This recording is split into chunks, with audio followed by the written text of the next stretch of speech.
Assalamualaikum warahmatullahi wabarakatuh. Perkenalkan, kami dari kelompok 2. Di sini kami akan mempresentasikan mengenai transport molekul melintas membran, mekanisme transduksi sinyal, siklus, dan regulasi pembelahan sel. Untuk sebelumnya, perkenalkan, kami, nama saya Dina Rosida Kusuma Putri bersama rekan saya, Pratiwi Indah Lestari dan Fania Anindya Afifah. Transport molekul melalui membran. Transport molekul melalui membran merupakan proses masuknya molekul melewati membran sel. Berbagai macam molekul seperti glukosa, oksigen, dan karbon dioksida senantiasa harus melewati membran sel untuk keluar masuk sel dalam proses metabolisme. Transport molekul melalui membran terbagi menjadi dua, yaitu transport pasif dan transport aktif. Transport pasif sendiri dibagi menjadi difusi dan osmosis, lalu transport aktif dibagi menjadi transport aktif primer dan transport aktif sekunder. Pada difusi, merupakan proses perpindahan suatu zat yang berkonsentrasi tinggi menuju zat yang memiliki konsentrasi lebih rendah, sehingga konsentrasi keduanya seimbang. Dalam transport pasif ini terbagi menjadi difusi sederhana dan difusi terfasilitasi.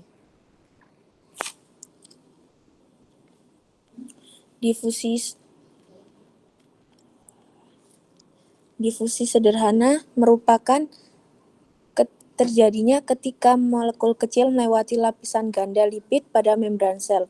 Lalu difusi yang trifasilitasi bergantung pada protein pembawa yang tertanam dalam membran untuk memungkinkan zat tertentu melewatinya, yang mungkin tidak dapat berdifusi melalui membran sel.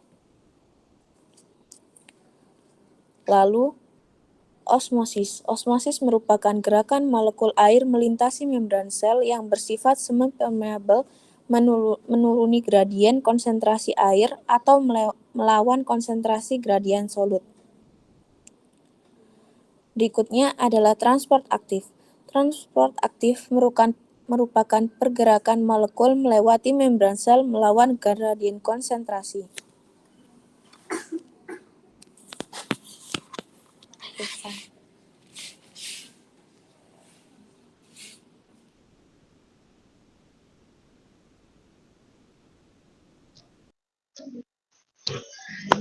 Berikutnya adalah transduksi sinyal.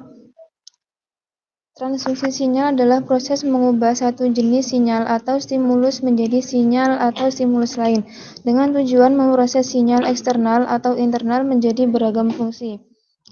Transduksi sinyal pada tingkat sel dibagi menjadi dua, yaitu yang pertama reseptor permukaan sel dan yang kedua reseptor intraseluler. Untuk reseptor permukaan sel itu ada 3 tipe. Yang pertama adalah ion channel link receptor, yang kedua G protein link receptor, dan yang ketiga adalah enzim link receptor. Untuk reseptor intraseluler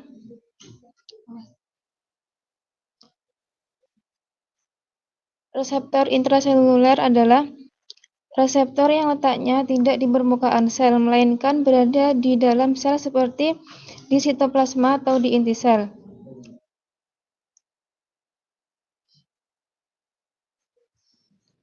Untuk selanjutnya yaitu adalah siklus sel. Siklus sel merupakan proses perkembangbiakan sel yang memperantarai pertumbuhan dan perkembangan pada makhluk hidup.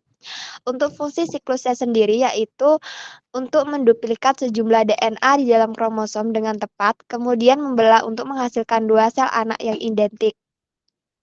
Untuk siklus sel sendiri terjadi 2 tahap perubahan inti, yaitu interfase dan mitosis.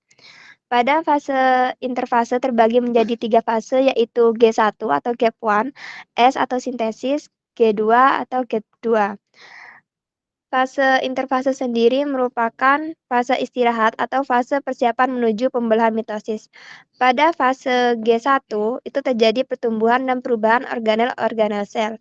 Lalu pada fase sintesis terjadi sintesis DNA atau replikasi DNA.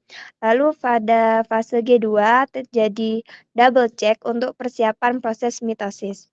Selanjutnya yaitu fase mitosis. Fase mitosis terjadi pembelahan diri yang terdiri dari 5 tahap, yaitu profase, prometafase, metafase, anafase, telofase, dan sitokinesis. Pada fase profase ditandai dengan benang-benang kromatin yang memendek, menebal, membentuk kromosom, lalu kromosom terbentuk dari kromatid bersaudara atau sistem.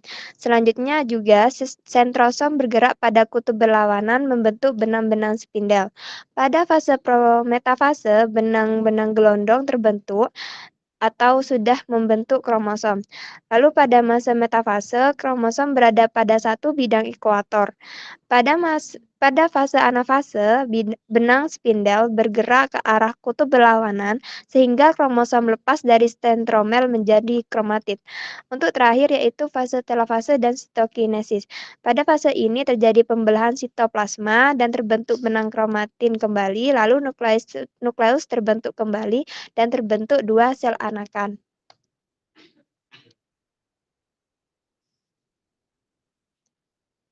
Untuk siklus sel pada eukariotik juga sama, terjadi pada 2 tahap yaitu interfase dan mitosis.